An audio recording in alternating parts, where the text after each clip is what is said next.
Buenos días a todos. A nombre del Centro de Investigación Social Aplicada del Departamento de Ciencias Sociales del Recinto Universitario de Mayagüez de la Universidad de Puerto Rico, les doy la bienvenida a esta actividad, la presentación del libro Los otros escritos carcelarios, antologías de las cartas desde la cárcel de Antonio Gramsci, que incluye, por supuesto, una edición, traducción e introducción por Manuel S. Almeida, que nos acompaña también hoy. Así que bienvenidos a todos. Voy a comenzar por eh, hablar un poquito de Manuel, luego de Mario Cancel y de este servidor, que estaremos comentando este libro. Manuel S. Almeida es especialista, ¿no?, en Gramsci, es autor del libro Dirigentes y Dirigidos, para leer los cuadernos de la cárcel de Antonio Gramsci, y también de Ese idiota llamado Sócrates, Teoría Política, Crítica, Democracia.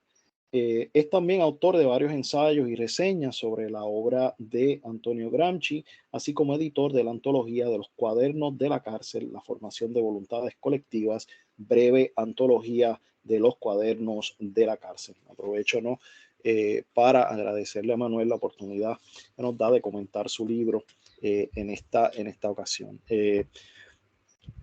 Ahora pues voy a presentarles al profesor Mario R. Cancel, quien va a ser el primero en comentar este libro. El profesor Mario R. Cancel es especialista en estudios puertorriqueños y caribeños, trabaja como catedrático de historia en el recinto universitario de Mayagüez y fue profesor y consejero de tesis en la escuela graduada de creación literaria de la Universidad de Sagrado Corazón y en el Centro de Estudios Avanzados de Puerto Rico y el Caribe. Ha publicado libros de historia, biografía, crítica literaria, en torno a textos modernos y contemporáneos y literatura creativa en los géneros de poesía y narrativa corta. Su libro más reciente es El laberinto de los indóciles, estudios sobre historiografía puertorriqueña del siglo XIX, que tuve el honor de comentar recientemente y me parece que el doctor Almeida también lo comentó. Seguido de Mario, pues me tocará a mí. Así que nada, solo les digo que para aquellos que no me conocen, soy el doctor José Anasagasti Rodríguez, catedrático en el programa de Sociología del Departamento de Ciencias Sociales en la Universidad de Puerto Rico, recinto universitario de Mayagüez.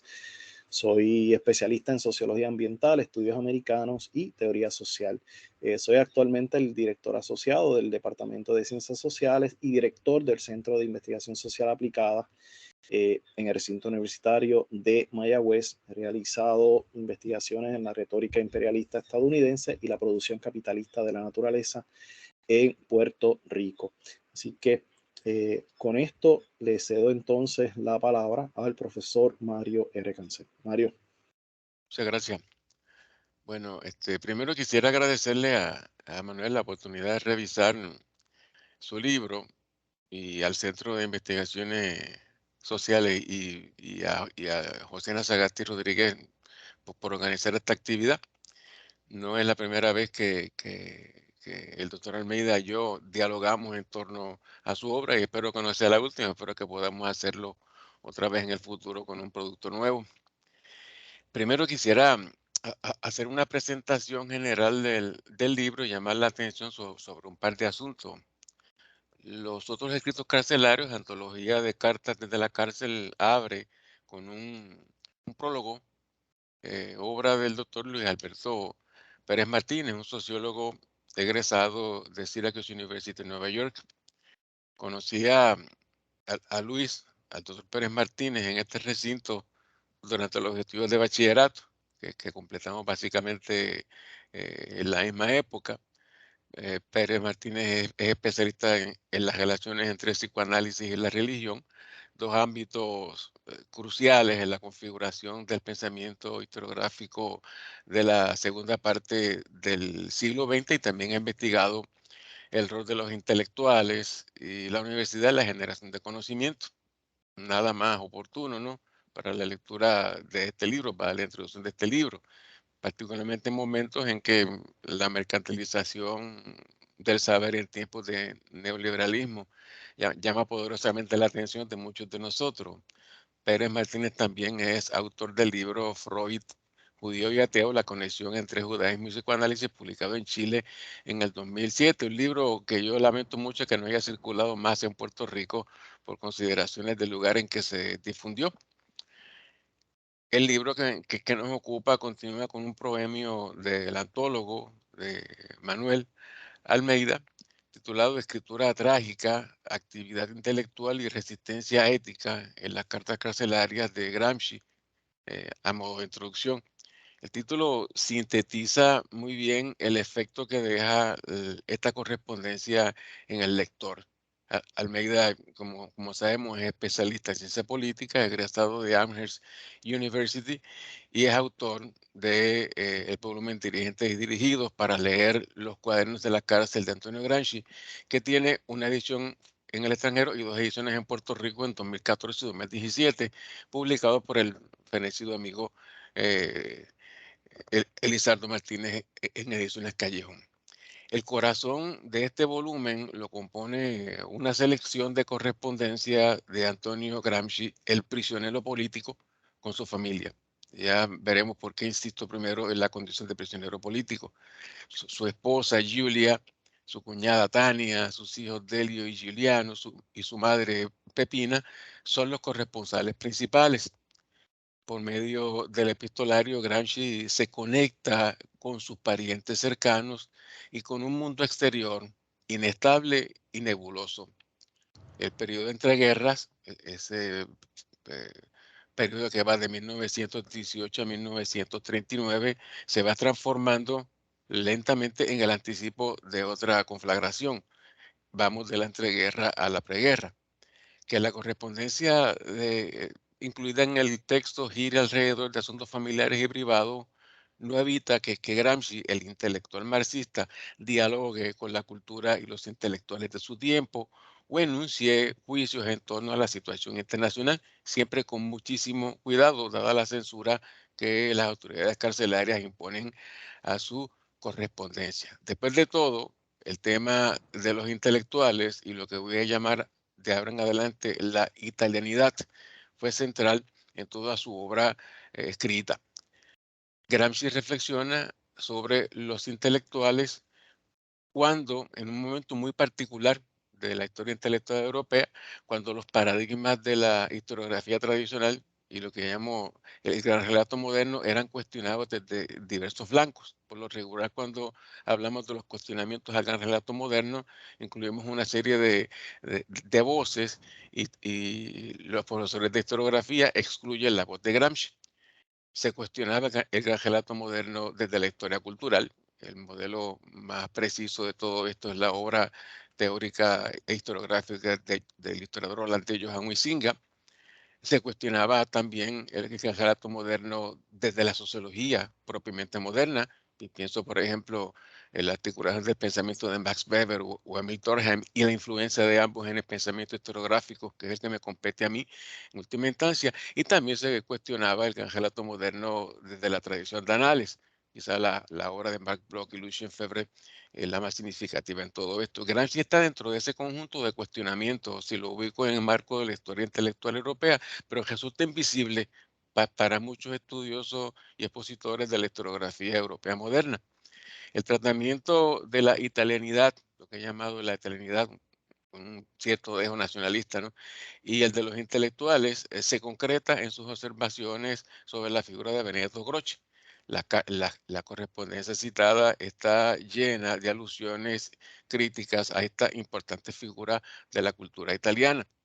Croce, como sabemos, recurría a las concepciones cíclicas de la historia de otro italiano del siglo XVIII que Gramsci no menciona en su texto. Me refiero al filósofo del siglo XVIII y teólogo Giambattista Vico. Vico había sido decisivo para el pensamiento, por ejemplo, y esto lo discutíamos con José en un curso de pensamiento social hace algunos años, para el pensamiento de Augusto Comte, de Henry Saint-Simon, e incluso de Eugenio María de Hostos. En términos generales, Vico fue uno de los postes clásicos para el desarrollo de la sociología clásica, que la sociología moderna dejó atrás a principios del siglo XX. En ese contexto es que Gramsci comenta a Croce.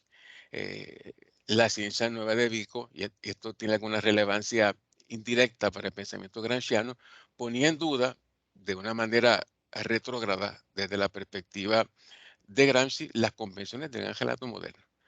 Para Croce, derivando sus conclusiones del pensamiento vickiano, la verdadera Europa, la de su tiempo, la de principios del siglo XX, emanaba de 1815, es decir, nacía del conservador Congreso de Viena. Las razones de Croce para llegar a esa conclusión tenían que ver con la estabilidad y la armonía que emanaron de aquel fenómeno diplomático que canceló la época revolucionaria. La perspectiva de Croce justificaba la devaluación de la Europa revolucionaria de 1789 en adelante y de la época de la era napoleónica. Eso era lo que le molestaba a Gramsci de los planteamientos de Croce historiográficamente hablando. El tema merecería una discusión mucho más profunda que no voy a hacer aquí. Claro, las posturas de Croce estaban radicalmente distanciadas de las posturas de Gramsci, el intelectual marxista. Me parece que este es un tema que Manuel puede trabajar en algún momento mirando al entorno intelectual de esta interesante figura italiana. La correspondencia incluida cubre desde, la primera no tiene fecha, desde el 20 de noviembre de 1926, fecha de la segunda carta, hasta el 23 de enero de 1937. Esto para los que estén interesados en mirar el libro. El intelectual italiano Gramsci murió de un derrame cerebral poco después de salir de la cárcel y cumplir su libertad condicional el 27 de abril de 1937. La selección de sus escritos de aquellos 11 años trágicos, uso la metáfora que trae Almeida en su introducción, posee un valor histórico y emocional extraordinario. Aparte del contexto, mi lectura va en otra dirección. No voy a reflexionar específicamente sobre la obra teórica de Gramsci, aparte de lo que ya he dicho, porque sobre ese tema Almeida ha hecho un trabajo extraordinario y no me atrevería a meterme en ese ámbito, ¿no? El propósito de mi lectura es elaborar unos comentarios teóricos y metodológicos tentativos, breves, en torno al género epistolar, la correspondencia como documento histórico. Me parece que se lo debo a los historiadores para llamar su atención sobre la riqueza potencial de este tipo de documentos. Las premisas de que partiría son básicamente dos. La primera tiene que ver con la naturaleza de la correspondencia como fuente histórica y las presunciones que este tipo de documentos generan en los historiadores profesionales. En general se presume que el medio epistolar posibilita una transparencia textual, vamos a llamarla así, que le asegura una autonomía de la que carecen los documentos para consumo público y emanado del escenario público. La redacción en primera persona propia de las cartas traduciría de forma prístina la individualidad detrás del texto.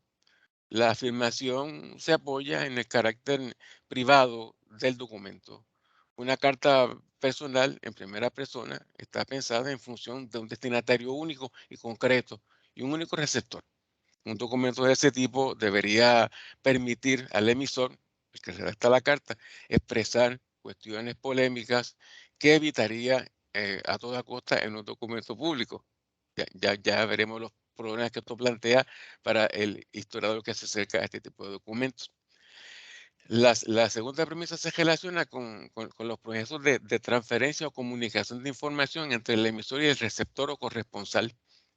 Una carta privada brinda una imagen del mundo distinta definitivamente a la que puede ofrecer un documento público oficial. El redactor jamás imaginaría que el texto acabará en algún momento futuro en las manos de un investigador profesional que le haga análisis textual o que le haga análisis del discurso o que analice su, su producto. La presunción de que el trámite comunicativo solo llegará a las manos del receptor concreto está presente en todo momento. Esa es la impresión que me da la correspondencia de Gramsci, también es la que me da la correspondencia de Betances o la correspondencia de Barbosa, que he revisado en su archivo particular en el Sagrado Corazón. Por eso la correspondencia privada, transformada en fuente histórica, es un terreno precioso para la interpretación cultural, intelectual y para la interpretación de las emociones involucradas en el proceso comunicativo. Cualquier historiador pagaría cualquier cosa por ese tipo de fuente y naturalmente tiene que reentrenarse para trabajar con ellos de un modo más preciso. El panorama es más complejo porque la correspondencia privada de muchas figuras ha sido difundida públicamente. Ese es el caso de Gramsci y también es el caso de Betances. El epistolario de Betances ha estado disponible para los investigadores a pesar de que Betances específicamente se opuso a que sus papeles fueran difundidos. Hay algo de la traición a la voluntad de como en el caso de Gramsci, que se opone a que se reproduzcan sus artículos periodísticos en un momento dado, porque imagina que no tienen la densidad que él como intelectual marxista quisiera haberles dado. En el caso de Betances, desde 1903, un epistolario mal hecho de Leopold Quintero, se convirtió en la fuente primada para reconstruir la vida azarosa que el exilio político le impuso a esta figura de Cabo Rojo. Los efectos de este tipo de fenómenos, de que la correspondencia se convierta en el archivo fundamental para imaginar a esta figura, en el caso de Betances, fueron bien significativos, porque el tono del emisor, Betances en este caso, se impuso como un virus en la retórica de su biógrafo. Y en cierto modo, la lectura del epistolario justificó la representación, una representación romántica y acrítica de la vida pública de esta figura. La importancia que tuvo ello para el desarrollo de un culto político en alrededor de Betances es obvia y no voy a entrar a discutirla de ninguna manera. A pesar de ese tipo de condicionamiento, la correspondencia bien trabajada tiene un potencial extraordinario para articular, para representar a una figura de la naturaleza de Betances o de la naturaleza de Gramsci.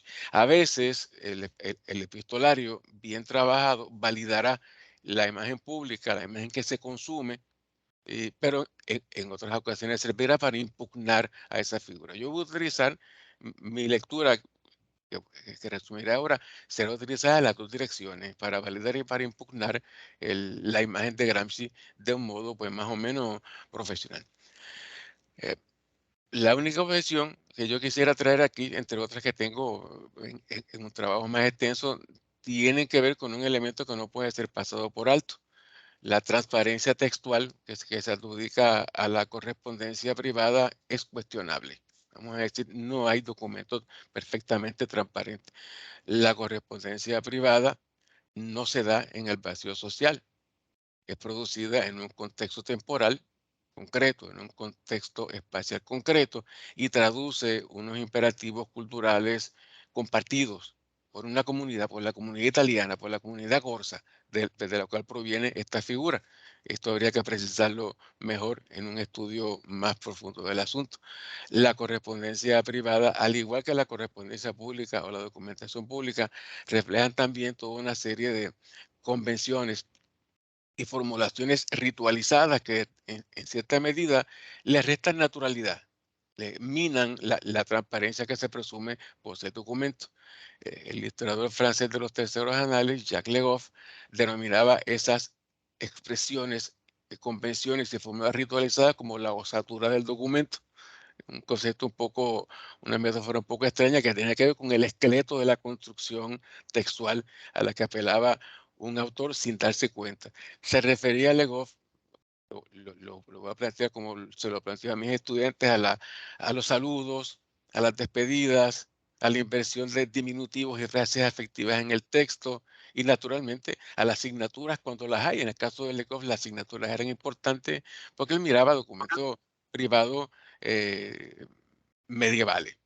Legoff concluía sobre esa base que ningún documento era inocente o puro. Conclusión que nosotros también podemos aplicarle entonces a la correspondencia de Gramsci. La osatura o el esqueleto Es una estructura fosilizada, culturalmente creada, que se reproduce de forma inconsciente a lo largo de un texto. La correspondencia carcelaria de Gramsci, desde mi perspectiva como lector, no está exenta de ello. Las cartas a Pepina, a su madre, a la esposa, Julia, Yulka, como trabaja sus nombres en italiano y en ruso, las cartas a los hijos, a Delio y Giuliano, las cartas a Tania o Tatiana, repiten una serie de patrones discursivos que valdría la pena analizar en detalle, pero no en esta presentación breve. Esos patrones informan al historiador cultural y al analista textual de lo cotidiano sobre el diseño de las relaciones interfamiliares de la figura bajo estudio. Uno puede obtener muchísima información sobre cómo Gramsci interpretaba la familia como entidad a la luz de la lectura de su correspondencia en esa dirección. Lo mismo he dicho, por ejemplo, y este es el otro epistolario único que voy a citar aquí mínimamente para comparar, cuando reviso la correspondencia de Hostos con Belinda Ayala. Una vez lo presenté en una actividad de CISA para un proyecto que me pidió el doctor Ana Sagasti, particularmente cuando Hostos habla con Belinda sobre sus hijos. Los paralelos son extraordinarios. Hostos, como Gramsci, utilizaba literatura de todo tipo para ilustrar a su mujer y a sus hijos sobre la legitimidad de la razón y la ciencia positiva. Los documentos privados de Hostos así lo certifican. Gramsci lo hacía con el fin de validar su materialismo histórico y la dialéctica como métodos interpretativos y como formas de vida. En ambos casos, el padre de familia se comportaba como maestro de su mujer y sus vástagos. En el caso de otros es más visible, porque él veía a Belinda como una discípula, que era mucho más joven que él. Son casos interesantes en donde la psiquis de la relación de la pareja se proyecta de una manera interesante en la correspondencia y nos informa sobre ciertos condicionamientos que ni Gramsci ni otros pueden evitar. La autoridad moral del padre, en el caso de Gramsci, un vector bien frágil, dada su condición de preso, se reitera. Gramsci, a través de su correspondencia, trata de intervenir en la crianza de sus hijos a través de su cuñada Tatiana. Por ejemplo, él se queja de que Delio sea un adicto a los mecanos, a los modelos a escala como juego, porque expresan, cito, la cultura moderna, y entre paréntesis, tipo americano, la cultura tipo americano. ¿Y por qué no le gusta que la cultura moderna tipo americano? Pues porque, y cito, hace al hombre un poco seco, maquinal, burocrático, y crea una mentalidad abstracta. Cierra la cita. Esta es la intervención del padre. Cuando él habla de una mentalidad abstracta, se refiere a una mentalidad idealista, desconectada de la realidad, como lo plantearía cualquier materialista histórico, cualquier activista marxista ante este tipo de fenómenos. También la autoridad moral del esposo está allí. Gramsci se queja consistentemente, primero desconociendo que Julia está enferma y deprimida, de la irregularidad de las cartas de su mujer e incluso censura el contenido y la retórica de las cartas, porque él espera algo más afectivo y las cartas son frías. Las veces que se enfrenta a este asunto y lo evalúa con Tania o dirigiéndose a Julia, tiene un valor incalculable para aclarar la situación emocional de ambos en un momento dado. En algún momento, Gramsci en la correspondencia le sugiere a Julia a través de Tania que lo abandone y que trate de rehacer su vida. Es como si la autoridad moral del esposo fuera minando progresivamente a través del tiempo y alimentamos esa idea de lo trágico que está detrás de esta correspondencia. La osatura reflejaba, de las cartas de Gramsci, reflejaba también otros rituales sociales que llaman mi atención. En Gramsci se manifiesta en la forma de frases o modulaciones retóricas que se reiteran, diminutivos afectivos, queridísima, en la traducción de Manolo. La traducción de los nombres propios de los cercanos al ruso. Después de todo, Julia está bajo la protección del gobierno ruso el- en Moscú. La introducción de relatos populares de su infancia en Córcega para producir lecciones morales en sus hijos, para reproducir su imagen paternal en ellos, en ausencia del contacto directo. Y la apelación a los actos de la vida diaria que ocupan a aquellos que no están presos, cuando los niños van a pescar, etcétera, etcétera. Hay todo un registro de eventos invisibles para Gramsci que él trata de recuperar allí. De hecho, toda la ansiedad que muestra Gramsci porque le manden fotos de la familia es bien significativa. Es una ansiedad que siempre estará incumplida, a pesar de que ya en los años 20 y 30 estamos en la época de la Instamatic y que la fotografía se convertía en un recurso mm, eh, cercano a buena parte de la gente. El teórico marxista, en estos casos, se proyecta como un padre y un esposo más. La lectura de esa correspondencia trágica ratifica la ansiedad de Gramsci por poseer una familia concreta, real y de carne y hueso. Y hay cierto patriarcalismo en toda esta, en el diseño discursivo de de esta relación que resultaría ofensivo para ciertas teorías interpretativas de el presente. Gramsci incluso me sorprende cuando trabaja con mucho cuidado el asunto de la primera comunión de Delio y le explica a su mujer el significado que debe tener eso para su inserción en el mundo social. El intercambio epistolar no se da, solamente tenemos la correspondencia de Gramsci, pero es importante que recordemos que las cartas que Gramsci envía y recibe no escapan a la intervención de las autoridades carcelarias. Todo es revisado. Esa es la queja de los escritores presos. Esa era la queja de Alviso cuando estaba en Atlanta entre 1936 al 43, precisamente cuando le escribía a su hermana Rosa. Escribir y leer, que es una parte que he dejado aparte, no la voy a trabajar en esta presentación, es un privilegio cuidadosamente controlado por las autoridades carcelarias con la intención de minar la estabilidad del preso. El hecho impone, y Gramsci lo reitera en diversos momentos en esta muestra de su correspondencia, una dosis de autocensura. Él no está, se reconoce que no está en posición de expresar las cosas como quiere para proteger su privacidad y la de sus interlocutores. Constantemente aparece esta idea cuando habla con Tania en particular. En ese sentido, la discusión transparente de la intimidad y las relaciones familiares es imposible. Estamos ante una ficción interesante en donde ni siquiera le es dado comentar el desarrollo extraordinario del fascismo de una manera transparente en la textualidad. Por último, estaría por responder, y ya con esto termino, no sé si me he excedido en el tiempo, plantea mínimamente de qué sirve entonces escribir cartas para Gramsci. Es una pregunta muy buena para una respuesta creativa que pueda hacer cualquiera de los colegas que nos estén escuchando. Desde mi punto de vista, la correspondencia es un bastión de supervivencia y un antídoto para la enajenación, pero es un antídoto que a la larga sucumbe porque él acaba demolido a pesar de esto. De hecho, ni siquiera el sistemático plan de estudios que acompañaba su proyecto de comunicación con la familia se puede consolidar.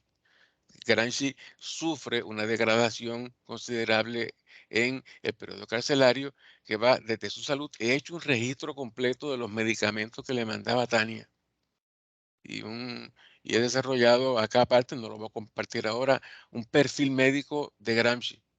Los males estomacales, intestinales y las migrañas aumentan en el periodo carcelario. La depresión se profundiza. En ese sentido, tenemos a una Julia deprimida en Moscú y tenemos a un Gramsci deprimido en la cárcel. Uno no puede sostener al otro. De ninguna manera es una relación insostenible. Y la correspondencia, por último, también expresa la arquitectura de cierto arte de la supervivencia que el preso, eh, en la cual el preso se apoya. Junto con la lectura se supone que la correspondencia le salve, pero fracasa. He hablado en diferentes momentos, ya este es el último comentario, con ciertos colegas, amigos que han estado presos. Conversé muchísimo sobre la- las artes de la supervivencia de Rafael Cancel Miranda en la cárcel en los años 50 y encuentro muchos paralelos que deberían mirarse con calma para entender esta este tipo de textualidad. Este es un texto muy rico, una selección bien hecha, y le agradezco mucho a Manuel y a José la oportunidad de comentarla. En algún momento les haré llegar el comentario completo y espero que se lo disfruten. Muchas gracias. Muchas gracias, Mario. Bueno, pues entonces ahora sigo yo con mi comentario. Eh, la enorme cantidad de libros y artículos sobre Gramsci o relacionados a su obra es colosal. Por ejemplo, la Fundación Instituto Gramsci en Roma mantiene una bibliografía de más de 15.000 publicaciones relacionadas a este. La International Gramsci Society también provee una bibliografía amplia de publicaciones de y sobre el intelectual italiano. Estas y otras bibliografías sobre Gramsci son un indicador de la enorme influencia del intelectual marxista, uno de los más influyentes intelectuales marxistas del siglo XX, uno que todavía hoy en el siglo XX sigue siéndolo. La influencia global de sus escritos carcelarios, por lo que es más conocido, es innegable, a lo que de hecho apunta Manuel S. Almeida en su artículo Los estudios gramscianos hoy, Gramsci lingüista. En Puerto Rico, donde la obra de Gramsci también ha tenido su influencia, son muy pocos los intelectuales puertorriqueños dedicados al estudio sistemático de su obra. Uno de los pocos es el doctor Manuel S. Almeida, quien no solo es un estudioso de la obra de Gramsci, particularmente de sus dimensiones políticas, sino que además se ha dado la tarea de traducir al español varios de sus escritos, incluyendo sus cartas desde la cárcel. En los otros escritos carcelarios, Antología de las cartas desde la cárcel, Almeida recoge y traduce precisamente algunas de esas cartas. Las epístolas de Gramsci constituyen, como notó el propio Almeida, una obra en sí misma, una que no obstante es muy personal e íntima, que nos ofrece detalles sobre, como también acaba de escribir Mario, la difícil relación de Gramsci con su esposa Julia, su amistad con su cuñada Tania o Tatiana y sus relaciones complicadas con muchos comunistas dentro y fuera de Italia.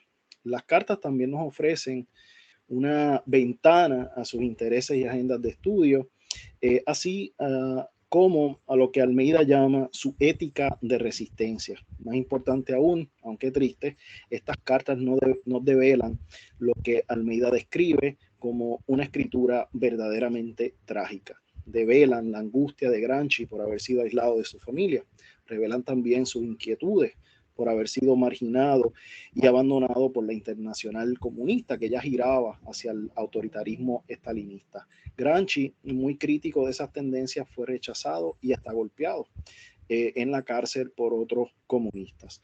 Las cartas también nos revelan sus inquietudes ante sus condiciones médicas, aunque en las cartas muchas veces insistió en su buena salud. En efecto, las cartas apuntan, como señala Almeida, y cito, al sufrimiento de un hombre que se sabe que no tiene escapatoria y que está bien consciente de su propio deterioro y de la posibilidad de su muerte. Como bien notó Luis Alberto Pérez en su prólogo al libro, las cartas seleccionadas por Almeida desmantelan con fuerza una idea romantizada del dolor que arrastra aún el martirologio secularizado de muchos biógrafos de la izquierda. El propio Gramsci, de hecho, se quejó de las visiones idílicas de su vida en la cárcel con Julka en una carta del 15 de agosto de 1932, esto en la página 161 del libro, y cito, como también le he escrito a Tania, aparenta por tu carta y también por las precedentes que te has formado o te han formado por medio de informaciones inexactas, una idea demasiado idílica y artificial de mi modo de vida que está vacía, terrible y desoladamente vacía de todo contenido interesante, de todo estímulo cerebral, de toda satisfacción que hace la vida digna de ser vivida. Apenas vivo y mal la existencia animal y vegetativa. Gramsci, aunque algo rendido, no quería que su esposa tuviese lo que llamó ideas oleográficas y color de rosa acerca de su vida en la cárcel. A él incluso le irritaba que lo imaginaran inmerso en actividades útiles e interesantes. Si bien esa idea romantizada que martiriza a Gramsci puede producir espacios de esperanza, como notó Michel Desertot, por ejemplo, de los mártires y sacerdotes guerrilleros en América Latina, debemos recordar, como lo hace Pérez, que Gramsci logró sus valiosos escritos carcelarios, incluyendo sus cartas, no gracias al dolor, sufrimiento, aislamiento y angustias provocados por el encarcelamiento, sino a pesar de las condiciones extremas y dificilísimas que vivió como prisionero político. En efecto, y como plantea Almeida, las cartas desde la cárcel registran la formidable voluntad de Gramsci, una dispuesta a resistir esas espinosas y traumáticas experiencias y circunstancias carcelarias. Para Almeida, las cartas también registran la humanidad de Gramsci, la que a veces perdemos de vista en nuestras lecturas objetivas de sus cuadernos desde la cárcel. A pesar de su carácter íntimo, emotivo y fatídico de las cartas de Gramsci desde la cárcel, son, como muy bien señala Almeida, elementos integrales de los escritos carcelarios del intelectual italiano, en especial porque muchos de sus conceptos y propuestas teóricas fueron suscitados en las cartas o porque fueron confirmadas o validadas o discutidas en estas. Es necesario entonces estudiarlas en su relación a sus otros escritos, en particular los cuadernos. No podemos perder de vista la relación entre todos los escritos carcelarios de Gramsci. Es precisamente por esto que Almeida también nos exhorta a ahondar el estudio de la obra del intelectual italiano, incluyendo sus cartas, una obra que, cito, dicta mucho de perder vigencia y de reclamar lecturas dialógicas y productivas para encarar los retos que seguimos enfrentando en el presente. Y así es, Gramsci sigue siendo todo un clásico, un intelectual cuya obra, conceptos y planteamientos teóricos conservan todavía hoy valor y utilidad. La obra de Gramsci ciertamente puede seguir ayudándonos a enfrentar numerosos retos actuales. Y de hecho, aprovechando y aceptando la invitación de Almeida a ahondar el estudio de la obra de Gramsci y registrar quiero registrar, ¿no?, uno de esos retos en los que su obra es de gran utilidad y que responde, por supuesto, a mis propios intereses. Me refiero a los retos vinculados a ese complejo enmarañado de desafíos y problemas ambientales. Ya algunos han retornado a Gramsci para enfrentar la crisis ambiental, prestándole atención a su concepción de la naturaleza o a su perspectiva respecto de las relaciones humanas con esta. La mirada y estudio del concepto de la naturaleza en Gramsci comenzó en 1996 con un artículo de Benedetto Fontana para Philosophical Forum. Este fue publicado en un momento en que la teoría social era revisada en respuesta a la crítica ecologista que la tildaba de antropocentrista y antiecológica. El marxismo también había sido reiteradamente criticado por los ecologistas, quienes apuntaban hacia los graves daños ambientales registrados en la Unión Soviética y los países vinculados al socialismo real. El marxismo también había sido criticado por ser produccionista, prometeico y antropocentrista. En Puerto Rico, la crítica ecologista al marxismo, de hecho, aparece en el espectro postmoderno de Arturo Torrecilla. Pero en los 90 aparecieron también varios libros y artículos sobre el concepto de la naturaleza en Marx, que no solo reivindicaron y revisaron su pensamiento ecológico, enverdeciéndolo, sino que además dieron paso a varias corrientes del marxismo ecológico. Otros conocidos pensadores marxistas también fueron estudiados, revisados y enverdecidos, incluyendo, por supuesto, a Gramsci. El mencionado artículo de Fontana fue parte de esa corriente. Si bien el artículo de Fontana introdujo a Gramsci al campo del estudio de los problemas ambientales y ecológicos, ese artículo apenas despertó interés en su pensamiento ecológico. De hecho, no fue hasta la segunda década del corriente siglo que resurgió el interés por el tema, evidente en el libro Gramsci, Space, Nature and Politics. Algunos de los contribuyentes al libro no solo retomaron las ideas de Gramsci como un teórico de las relaciones humanas con la naturaleza, sino que propusieron nuevas rutas y aplicaciones de sus ideas. Para Alex Loftus, uno de los contribuyentes, Gramsci es inclusive el teórico preeminente de la ecología política en la tradición marxista. Otro de los autores incluidos en el libro introdujeron la idea de Gramsci como un teórico de lo espacial, lo que nos permite vincularlo también al giro espacial en la teoría social. Eckers y Loftus demostraron la utilidad de la idea de Gramsci para el desarrollo de lo que se conoce como la tesis de la producción de la naturaleza, un concepto desarrollado por el geógrafo marxista Neil Smith, quien también ha desarrollado una importante e influyente teoría espacial. Debo añadir que puesto que para Gramsci lo que media nuestra relación con la naturaleza no es la ciencia, sino la tecnología, está entendida en su sentido más amplio como técnica y trabajo, su obra es también muy valiosa para el estudio y crítica de la ciencia y la tecnología moderna. El concepto de Gramsci de la hegemonía es central para entender tanto sus ideas acerca de las relaciones humanas con la naturaleza como para articular alternativas a la crisis ambiental. Voy aquí a citar a Fontana, en mi propia traducción, que apunta, ¿no?, a la importancia de esto. En su noción de hegemonía, la que apunta a la superación potencial del conflicto entre el desarrollo cultural y técnico de la humanidad y la explotación de la naturaleza. La hegemonía, es decir, la proliferación de una concepción dada del mundo y su expresión concreta en el mundo como una forma de vida y como un orden sociopolítico, exige un tipo de conciencia que trascienda a los intereses y preocupaciones estrechos y particulares y que mire hacia formas más generales y universales de pensar y actuar. En ese sentido, la apropiación de la naturaleza por parte de la humanidad en la historia y su sujeción y explotación por medio del trabajo y la tecnología proporcionan la base para la formación de una concepción hegemónica del mundo, cuya realización y difusión prácticas significarían también la resolución del antagonismo histórico entre la humanidad y la naturaleza. Al mismo tiempo, el desarrollo de las condiciones materiales y políticas conducentes a la libertad, entendida como autodeterminación, como la elaboración y autoimposición de límites y fronteras, podría presagiar una conciencia de la necesidad de limitación y moderación articulada cuando se trate de relacionarse con la naturaleza y el medio ambiente. Cierro la cita. En fin, se puede derivar, consono con Fontana, una conciencia ecológica en el pensamiento de Gramsci, presente también en sus cartas desde la cárcel.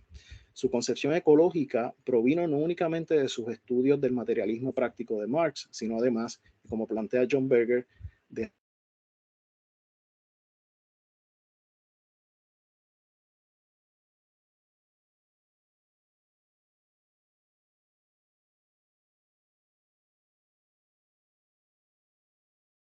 implica una enorme paciencia, la esperanza que para Berger se originaron en las experiencias de Gramsci con el paisaje rocoso y ventoso de Cerdeña.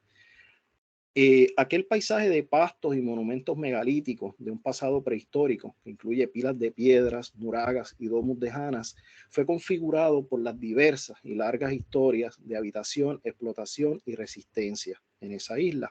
El paisaje sardo, o más bien las experiencias de Gramsci con este, inspiraron e informaron sus ideas y prácticas políticas e intelectuales a lo largo de toda su vida, incluyendo su constante preocupación por los aspectos relacionales de la vida social característico de su filosofía de la praxis. El propio Gramsci, aunque reacio a hacerlo, reconoció un poco de verdad en esto en una de sus cartas a Julia el 5 de enero de 1937. Y cito: creo que siempre supiste que en mí hay una gran dificultad muy grande para exteriorizar los sentimientos, y eso puede explicar muchas cosas ingratas. En la literatura italiana han escrito que si Cerdeña es una isla, todo Sardo es una isla dentro de una isla. Y recuerdo un artículo muy cómico de un escritor de Giornale d'Italia que en 1920 trataba así de explicar mis tendencias intelectuales y políticas. Pero quizás haya un poco de verdad cuanto baste para poner el acento. En verdad, poner el acento no es poco, pero no quiero ponerme a analizar, diré el acento gramatical y tú podrás divertirte de corazón y admirar mi modestia caprichosa. Hay en los escritos de Gramsci pistas de sus experiencias en los paisajes de Cerdeña, experiencias marcadas por las historias ambientales y ecológicas del lugar, historias atadas a la explotación de sus recursos naturales. Cerdeña fue una zona periférica explotada por su posición estratégica en el oeste del Mediterráneo, así como por su riqueza mineral y depósitos de plomo, zinc, estaño y plata. Gramsci, como demuestra una de sus cartas en la que le relata un cuento sardo a su hijo Delio, estaba muy consciente de esas historias y de las consecuencias ecológicas y ambientales de esa explotación, que incluían la deforestación de la isla. Me refiero a la carta del 1 de junio de 1931 a Julia, en la que Gramsci comentaba el interés de su hijo por los cuentos, y aquí vemos el interés por la literatura de la que hablaba Mario, por los cuentos del poeta ruso Alexander Pushkin, quien fue enaltecido y muy celebrado por los estalinistas. Para Gramsci, este poeta, o más bien su uso por los soviéticos, consolidó las fuerzas populares, unificándolas. Esa carta confirma que, como plantea Almeida, algunas de las nociones y conceptos teóricos más ricos de Gramsci en sus cuadernos son muchas veces confirmadas o validadas de manera directa o indirecta en sus cartas. Como afirmó él, las cartas en ocasiones ayudan a dar mayor fijeza o consistencia a algunos de los planteamientos teórico-políticos de Gramsci más importantes, como por ejemplo su concepción de la hegemonía y del Estado en sentido ampliado, igual con su concepción de los intelectuales en sentidos orgánicos. Lo mismo ocurre con sus nociones acerca de nuestras relaciones con la naturaleza en la mencionada carta. En la carta, Gramsci le pide a su esposa que le relate a Delio el cuento que ha sido titulado por ahí El ratón y la montaña. En el cuento, un ratón bebe la leche de un vaso, pero un infante llora exasperado porque ahora ya no tiene nada que comer. El ratón, muy apenado, decide ir a buscar la leche para el niño. Le pide leche a la cabra, que para dársela le dice que necesita hierba. El ratón le pide hierba al campo, pero este árido le pide agua. El ratón le pide entonces agua a la fuente, que para dar agua necesita que la arreglen, pues había sido destruida por la guerra. El ratón fue entonces donde el albañil, que le pidió piedras, las que éste le pidió a la montaña, que había sido deforestada. Y ahí vemos la importancia de las piedras, ¿no? Otra vez. El ratón le prometió entonces a la montaña que si el niño recibía su leche, el niño volvería eventualmente a poblar la montaña de árboles.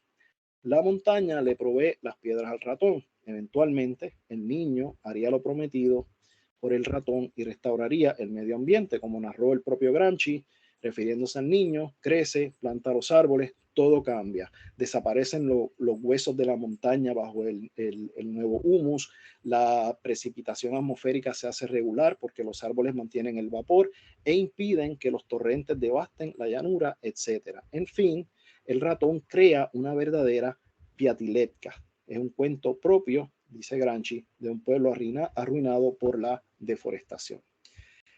Piatiletka se refiere al plan quinquenal ruso, por lo que el ratón era todo un socialista. El cuento convierte a Gramsci, de hecho, en un precursor del ecosocialismo, no solo porque revela su conciencia de los problemas ambientales, como la deforestación, o porque integra nociones ecológicas, como las relaciones entre especies, sino además porque integra la protección y restauración ambiental a la planificación económica socialista.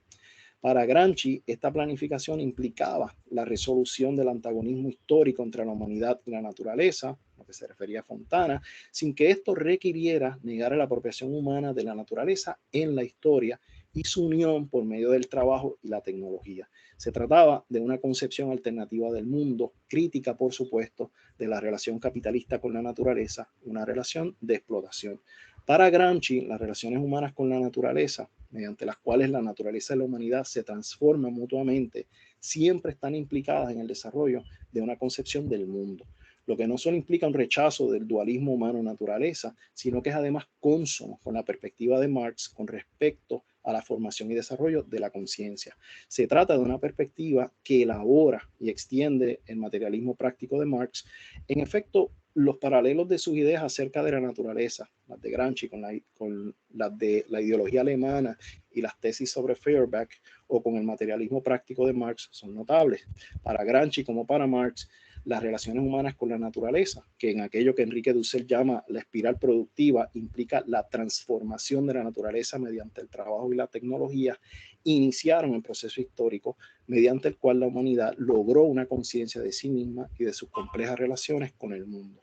Gramsci extendió las ideas de Marx, evitando, como este último, la dualidad y oposición entre la naturaleza y la sociedad, una dualidad que de hecho Gramsci criticó en George Lukács, y también evitaba la idea propuesta por Friedrich Engels de una dialéctica en la naturaleza o inherente a esta.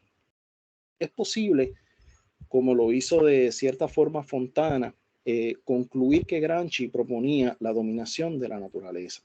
Y aunque se tratase de una dominación más racional y consciente de los límites ecológicos y ambientales. Desde esa perspectiva, el ecosocialismo de Gramsci no negaba la libertad o autodeterminación, importantes para el intelectual sardo, pues se trataba, como observó Fontana, de la elaboración y autoimposición de límites y moderación en las relaciones con la naturaleza. Sin embargo, para Alex Loftus, y yo me uno a este, hay razones para pensar que la dominación de la naturaleza no era la intención de Gramsci, que consono con su perspectiva no dualista, reconocía la coproducción mutua de los humanos y la naturaleza, como se ve en el cuento, o su unidad diferenciada. Desde la perspectiva marxista, y como señalaron Marx y Engels en la ideología alemana, los hombres que desarrollan su producción material y su trato material cambian también al cambiar esta realidad, su pensamiento y los productos de su pensamiento. En cualquier caso, y como sugirió Fontana, los problemas socioecológicos de hoy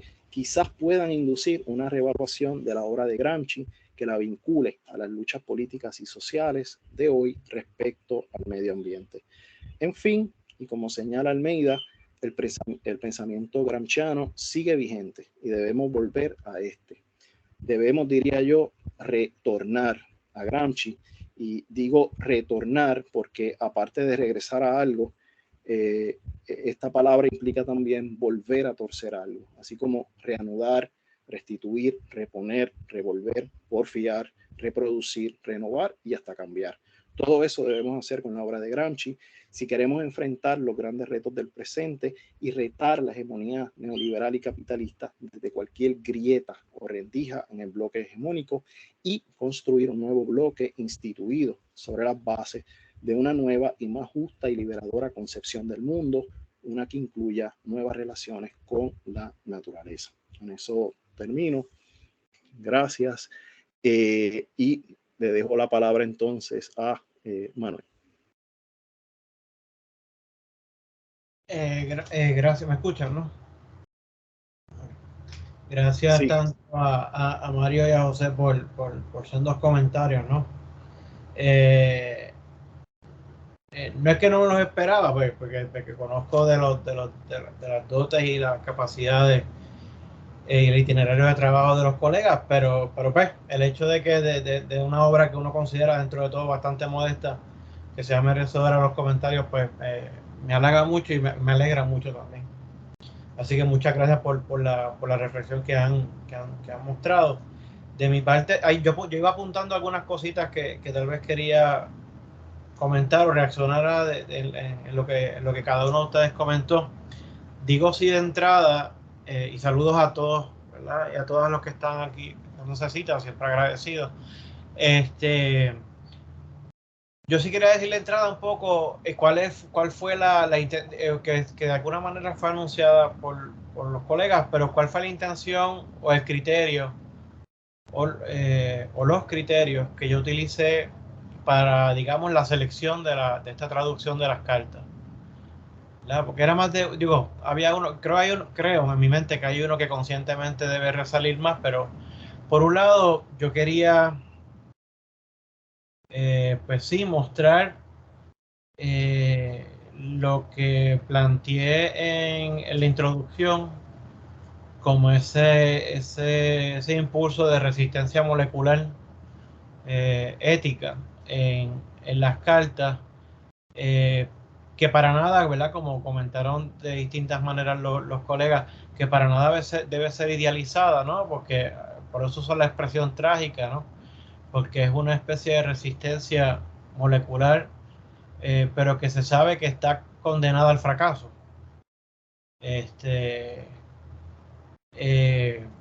Pero a pesar de que se sabe que está condenada al fracaso, y al fracaso doble o más de doble, al fracaso por un lado implicado por la derrota de la izquierda internacional en el momento, y pues atado irremediablemente al fracaso personal y que terminará con su muerte. Pero aún a pesar de eso, digamos, la insistencia de Gramsci de persistir en el ser, ¿verdad? De ahí la insistencia de Gramsci de relatar el cuento del ratón y la montaña. De ahí la insistencia de Gramsci de reflexionar sobre el impacto posiblemente nocivo del mecano. De ahí la insistencia de Gramsci de mandarle fragmentos de los cuentos de Grimm traducidos de una manera bien idiosincrática para depurarlos de todos los elementos religiosos para los niños.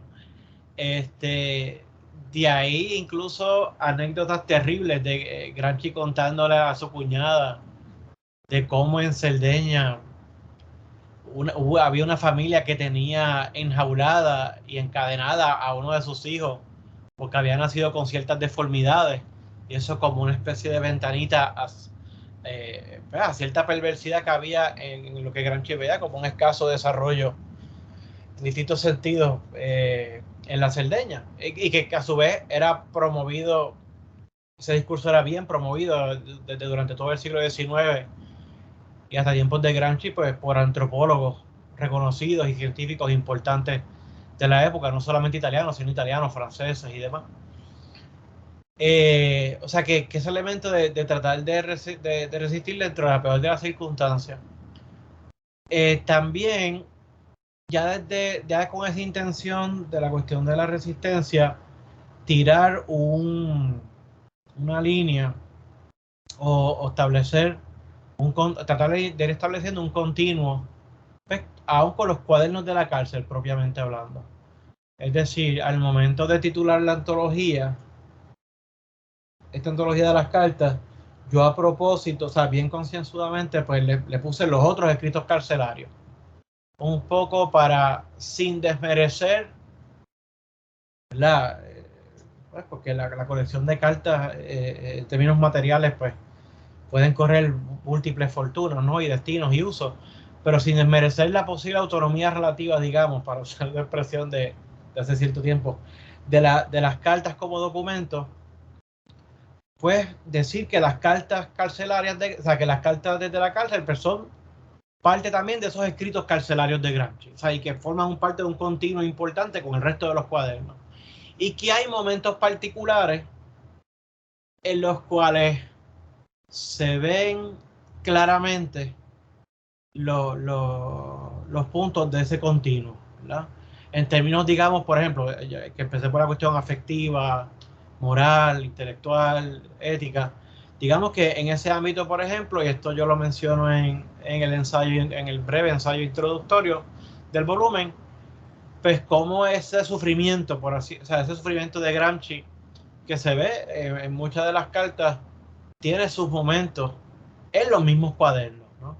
Y dice ese pasaje, si no me equivoco, es en 1933 o 1935, creo que es el 33, donde Gramsci, que tiene una recaída fuerte en ese año, durante el primer tercio de ese año, pues Gramsci escribe en los cuadernos que ha llegado el momento de dejar de ser labradores de la historia y que hay que saber aceptar que llegó el momento de ser el concho de la historia, el estiércol de la historia, que es un reconocimiento de la derrota personal colectiva, pero que se niega a la mera pasividad, a la mera resignación, sino que se ve el paso para, ¿verdad? Estiércol es eso que a la misma vez pues fertiliza el terreno de cara al futuro, y es un poco lo que el maestro Paco Fernández Buey, Francisco Fernández Buey, que en paz descanse, llamaba en su segundo libro sobre Gramsci el paso de la política a la pedagogía política. Pues ya no podemos hacer política, pues estamos en franca derrota,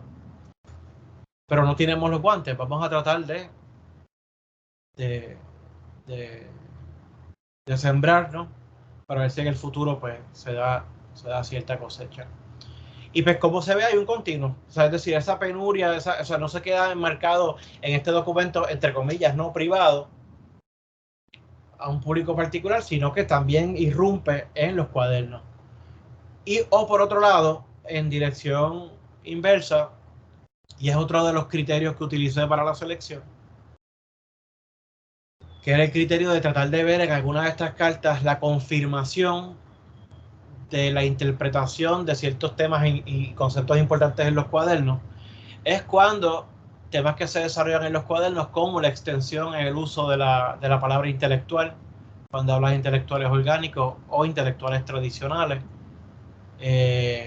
o la extensión del concepto de la palabra Estado, cuando Gramsci habla de lo que él llama el Estado integral o el Estado en sentido ampliado, o cuando habla de la hegemonía como práctica de poder que más allá de la mera potencia o amenaza del uso de la coerción, se circunscribe sobre el consentimiento continuo, el cultivo más bien, o educación del consentimiento continuo, activo, al menos pasivo, de los grupos subalternos. Como esos planteamientos que hay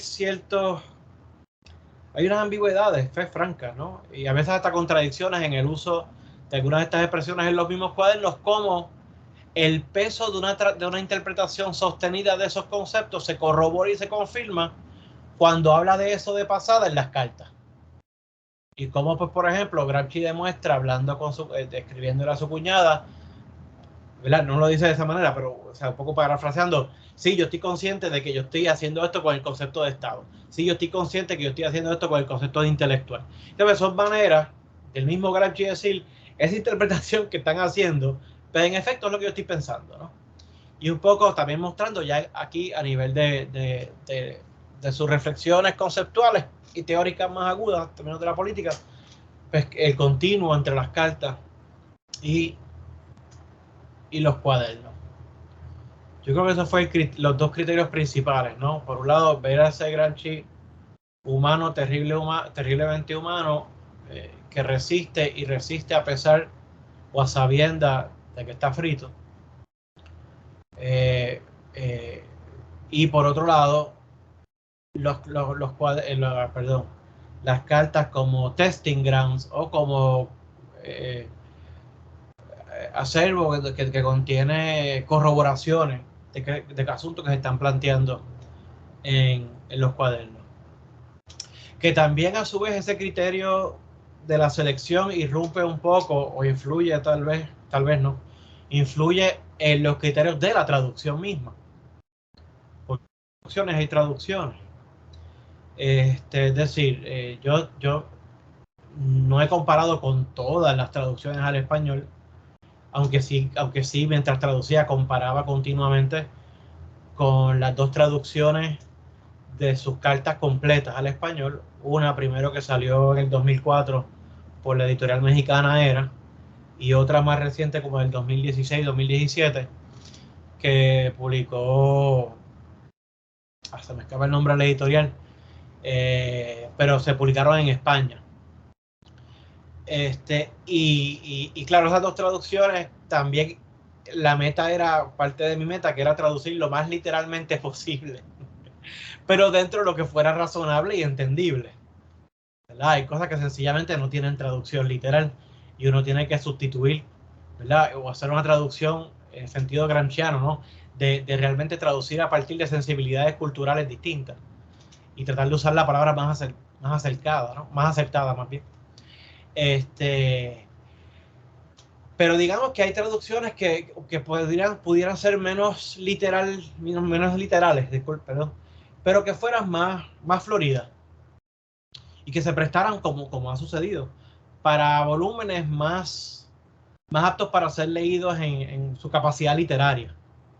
Digamos, pienso por ejemplo, pues la primera traducción al español que se publica por la editorial comunista Lautaro en Argentina a finales de los 40, a principios de los 50, en el 1951, si no me equivoco, pues que no solamente es una selección particular, ¿verdad? Que no tiene la meta, no tiene como meta más bien la erudición afina de la obra de Gramsci, sino que cuya meta práctica es dar a conocer el pensamiento de Gramsci.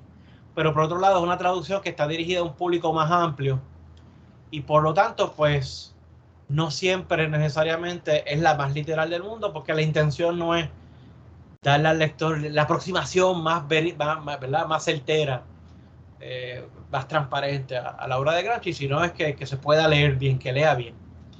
Y por eso tuvo el éxito que tuvo. En términos de la selección, sino tanto la traducción, en parte de eso se debe el éxito rotundo que tiene en Italia la publicación del primer volumen de las cartas de la cárcel en el 1946. ¿verdad? Porque Gramsci comienza a conocerse a través de un volumen de las cartas, ¿verdad? Luego es que empiezan uno o 2 años posteriormente que empiezan a publicarse los volúmenes temáticos de su obra. Pero la riqueza, digamos, o el valor literario ensimismado de las cartas, pues le valió un premio en el 46 y le valió sendas palabrotas por parte de Benedetto Croce, que celebra la publicación de las cartas y que incluso dice en su reseña, porque le escribo una reseña, escribe en su reseña de que Gramsci demuestra que es uno de los nuestros, dice Croce. Es uno de estos, ¿verdad?, los grandes pensadores de la tradición y tal más cual. Y será el mismo Croce el que va a renegar de sus propias palabras cuando sale publicado el volumen temático del materialismo histórico y la filosofía de Benedetto Croce, en donde Gramsci trata de esbozar una especie de anticroce, ¿no? Y cuando entonces Croce ve eso, pues se retracta y dice que Gramsci es un panfletero más marxista y todo lo demás. Pues nada, por ahí va el criterio o los criterios a través de los cuales, porque yo traté, o sea, por qué seleccioné las cartas que seleccioné y por qué traduje de la manera que traduje la selección. Comentarios particulares que tenía que me merecían alguna reacción. En el caso, cuando Mario hablaba sobre la clara falta de sobre la clara, o sea, por más pretendida que fuese, la falta clara de transparencia en cartas privadas, entre comillas, como documentos historiográficos, ¿no? Y en el caso, y eso que aplica a cartas privadas en general, en el caso de Gramsci, pues es al cuadrado, ¿no? Más, o sea, en la medida en que, pues claro, está, bueno, para empezar está la primera autocensura que uno hace uno mismo en cualquier contexto, dependiendo quién es el destinatario, dependiendo cuál es la intención y todo lo demás. Incluso dependiendo a causas motrices inconscientes. Pero además de eso, en el caso de Gramsci, pues obviamente está la censura carcelaria o de las autoridades fascistas. Por otro lado, está la censura de las autoridades soviéticas, que se mezclan con la familiar. Porque Julia, que estaba padeciendo de determinadas condiciones de los nervios, estaba bajo la estricta supervisión de su familia nuclear. Familia nuclear que era bien allegada, y el papá tenía un rol y la hermana mayor, Eugenia, tenían roles oficiales formales con el partido. Además de que hay unos elementos biográficos que menciono, pero no voy a abundar mucho sobre ello porque no se sabe tanto y se presta para la chismografía más barata del mundo. Pero hay unos elementos biográficos que hacen que la relación de Julia Gramsci sea más complicada por la presencia de la hermana mayor de Julia. Tiene que ver con momentos de cuando Gramsci empezó a cortejar a Julia y todo lo demás. O sea que Gramsci tenía que cuidarse de las autoridades propias, de las autoridades familiares allá en Moscú, de las autoridades políticas allá en Moscú, que se sentían también bien de cerca, porque como recordaba José, ¿verdad? Los camaradas del mismo Partido Comunista que estaban presos con Gramsci también le daban de codo, particularmente luego de que se diera el sexto congreso de la Internacional Comunista del 29, planteando la estrategia del socialfascismo y de todo tipo, entonces, de rechazo a todo tipo de alianza con fuerzas antifascistas que no fueran estrictamente comunistas. Lo que le costó a Gramsci, pues, la censura, que lo marginaran aún los camaradas del partido, porque Gramsci siempre insistía en la necesidad de lo que él en algún momento llamó una especie de asamblea constituyente de fuerzas antifascistas, y de ahí, pues, obviamente la inherente necesidad de colaboración y alianza.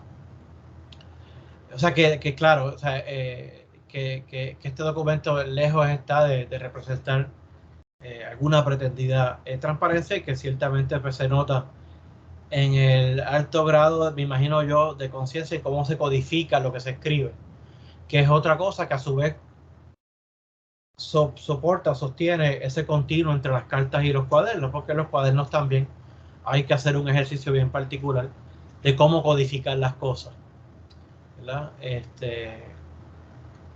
Pues, entre otras cosas por las autoridades carcelarias.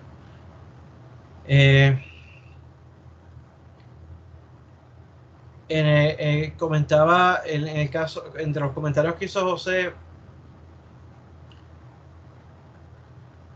¿verdad? Y es algo que yo francamente nunca me he dedicado a pensarlo, en virtud de Gramsci, quiero decir, la cuestión de la posible sensibilidad o la posible articulación de una conciencia ecológica o ecosocialista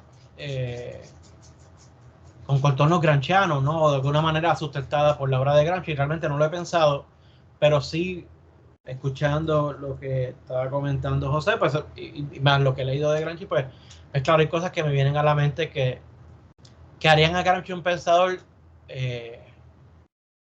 como mucho bien simpático al asunto y como poco para nada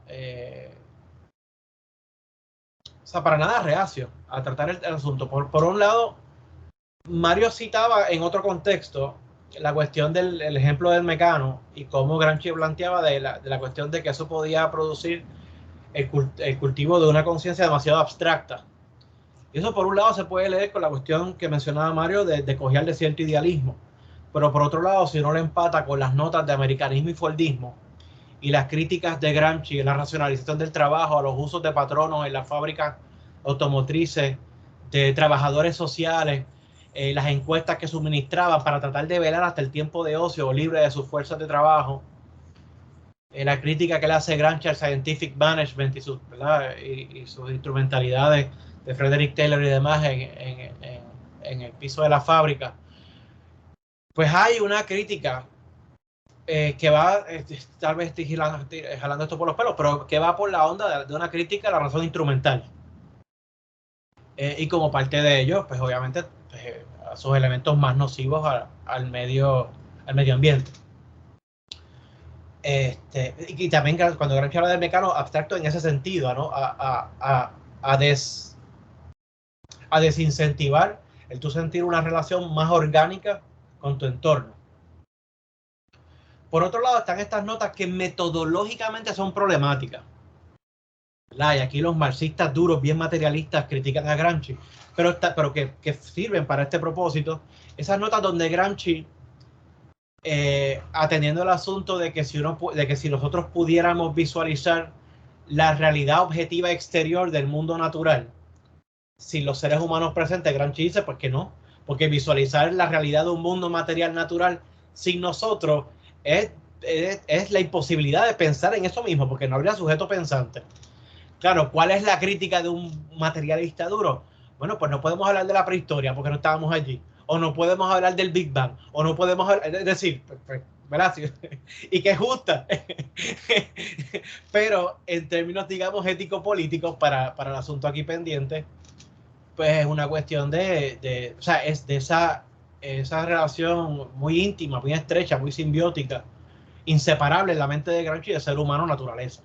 Que si bien sabemos, como también recuerda José, eso ya no es Marx, eso está en Hegel, eso está en otros pensadores, pero que pues que en Gramsci está bien presente. Y también, y claro, esto es más un stretch, porque pero ni tanto, pues la lógica de la hegemonía contempla fácilmente la cuestión de la lucha por salvaguardar el medio ambiente, en la medida, porque si uno deja de lado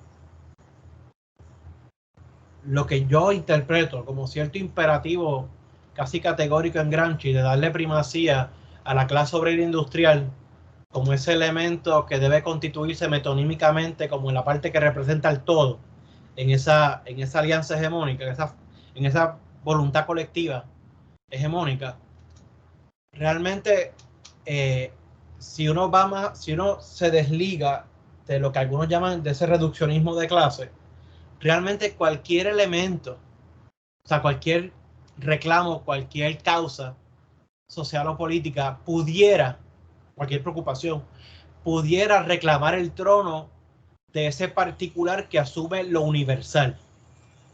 Es decir, la hegemonía implica, entre otras cosas, una cadena de equivalencia, que usualmente empieza por lo siguiente: a pesar de nuestras diferencias, ¿cómo nos reconocemos como iguales? Porque todos tenemos un daño, todos sufrimos un daño, todos tenemos satisfacciones incumplidas. Pero eso no basta para la formación de una voluntad colectiva, basta algo más propositivo, más positivo.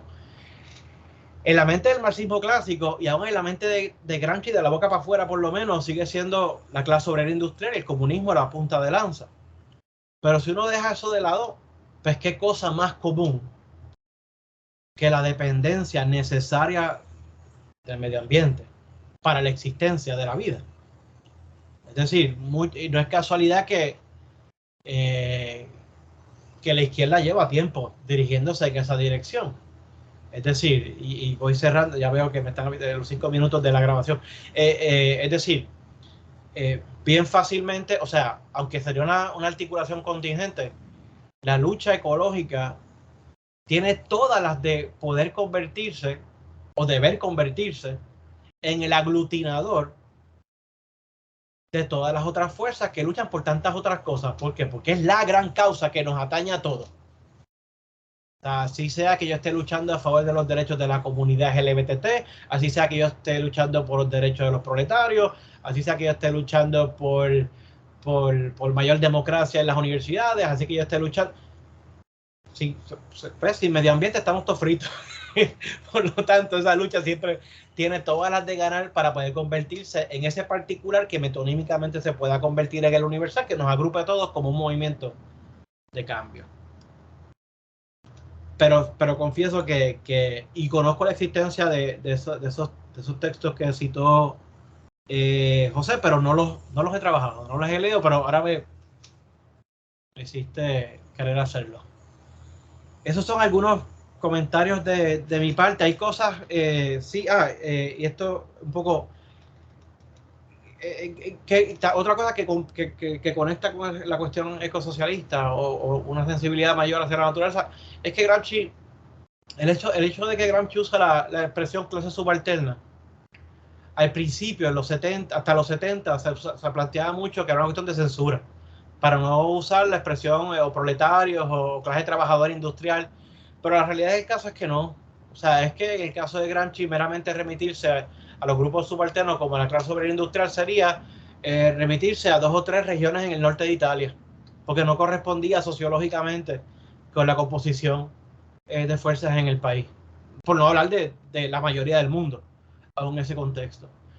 O sea que yo creo que realmente la expresión de las clases subalternas es una expresión que apunta a una pluralidad, no porque no se tiene precisión conceptual, sino precisamente porque es a lo más preciso a lo que se puede, dada la pluralidad de los sujetos subalternos.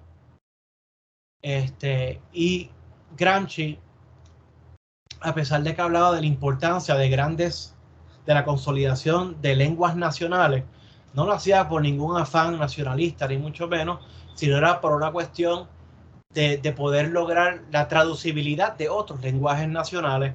Y digo esto porque el mismo Gramsci al final, insiste durante toda su obra, pero al final hay una insistencia de Gramsci en seguir rescatando el saldo. Y el saldo es uno de esos dialectos italianos que tienen las características suficientes que le adjudican los lingüistas para que puedan cualificarse como lenguas propiamente, no llameros dialectos. Y el mismo Gramsci lleva a cabo ejercicios practicando el saldo e insiste en la importancia de proteger la continuidad del saldo. Que irrumpe un poco con ese paradigma productivista, progresivista y demás. Eso de mi parte por lo pronto. Gracias, Manuel. Quisiera abrir el espacio para preguntas de algunos de las personas que nos acompañan hoy en la audiencia. Una pregunta o comentario.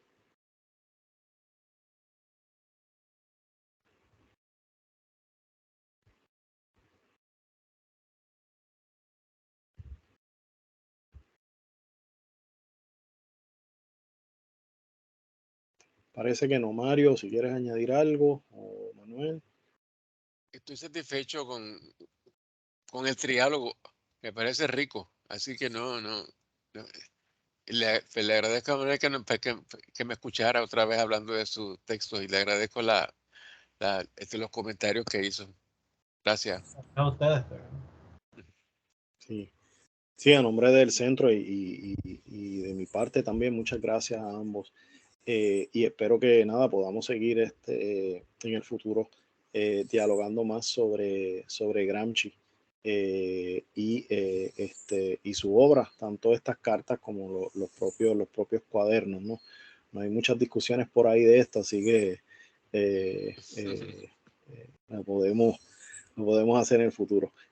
Así que, Manuel, felicidades por el libro y muchas gracias nuevamente por darnos la oportunidad de comentarlo.